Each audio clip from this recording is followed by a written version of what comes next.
ये है वो टॉप एक चीज जो आपके दिमाग में सबसे पहले आनी चाहिए जब भी आप किसी प्रोजेक्ट को प्रभावी तरीके से मैनेज करना चाहे। लेकिन आखिर वो चीज है क्या, आइए जानते हैं। ये है डे 29 ऑफ डे 30, जिसमें हम बात करने वाले हैं प्रसिद्ध किताबों से लिए गए कुछ अनोखे कॉन्सेप्ट्स के बारे में।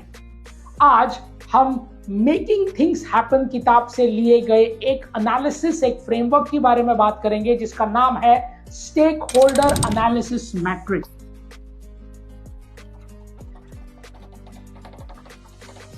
इस मैट्रिक्स से हम किसी भी टाइप के प्रोजेक्ट्स को इफेक्टिवली मैनेज करना सीखते हैं। तो चलिए समझते हैं इसे कुछ इंटरेस्टिंग एग्जाम्पल की मदद से। स्टेप 1 है आइडेंटिफाई स्टेक होल्डर्स। तो सबसे पहले की स्टेप यही है कि आप अपने प्रोजेक्ट में स्टेक होल्डर्स को पहचानिए। मान लीजिए कि आप कम्युनिटी इवेंट प्लान बना रहे हैं, तो आपके इवेंट में स्टेक होल्डर्स हो सकते हैं कुछ गवर्नमेंट ऑफिशियल्स, आपके टीम वॉलेंटियर्स, आपके इवेंट को अटेंड करने वाले सभी वो लोग, ये सब स्टेक होल्डर्स के बीच में आते हैं। अब बढ़ते हैं स्टेप 2 की तरफ। स्टेप 2 है assessing interest and influence of people bye plotting them on this particular matrix. This is interest versus power. अब अगले स्टेप में आता है कि आप अपने स्टेक होल्डर्स का प्रोजेक्ट के प्रति इंटरेस्ट और प्रोजेक्ट के प्रति उनका इंपैक्ट समझे। यानी कि ये, चलिए आप सभी को स्कूल की मैथ्स क्लास याद दिलाता हूं। याद है कैसे आप एक तरह पे एक्स एक्सिस और वाई एक्सिस प्लॉट करते थे?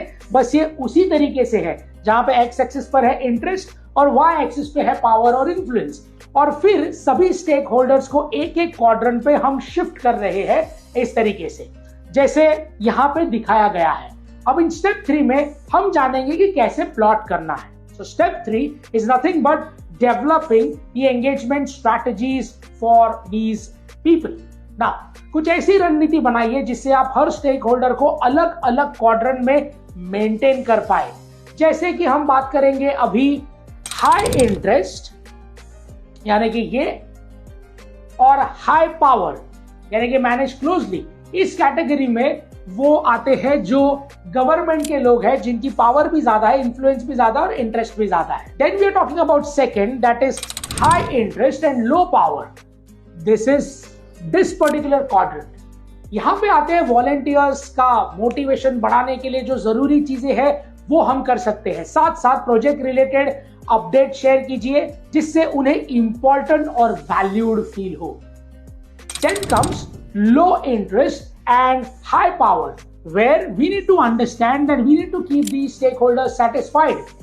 मान लीजिए जैसे ये जो इवेंट का एग्जांपल हमने लिया है उसमें स्पॉन्सर्स ने अपने पैसे लगाए हैं, तो जरूरी है कि उन्हें अश्योर रखा जाए उनकी पैसे कहाँ इन्वेस्ट हो रहे हैं, कैसे इन्वेस्ट हो रहे हैं, कैसे इस्तेमाल किए जा रहे हैं।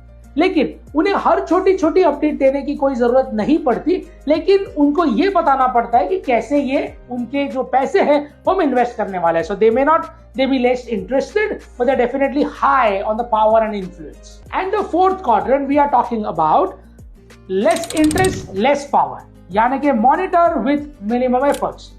जैसे अटेंडीज या कोई इंटरेस्ट नहीं होता कि आपके इवेंट के बारे में हर छोटी छोटी डिटेल जानने में। जैसे मैं मैनेजिंग द इवेंट के बारे में बात कर रहा हूं, तो उनको शेड्यूल कीजिए, उनका स्वागत दीजिए, उनको कौन सी चीजें कब होने वाली है, कहां होने वाली है, कितना समय लगने वाला है, बस इतना उनके लिए काफी है। So this is the 4 quadrant matrix. तो इस बार स्टेक होल्डर्स को मैनेज करने में प्रॉब्लम तो नहीं होगी ना आपको। दोबारा किताबशाला को याद कीजिए। If you face any challenges, map your stakeholders according to this and take the project to the next level. उसको एक सक्सेसफुल प्रोजेक्ट बना सकते हो इस तरीके से, ताकि हर एक बंदा जो है in terms of your stakeholders would be satisfied, और इस तरीके से हम इसको मैप कर सकते हैं। ऐसे और इंटरेस्टिंग वीडियोस के लिए आपको क्या करना है, बस किताबशाला को फॉलो करना है।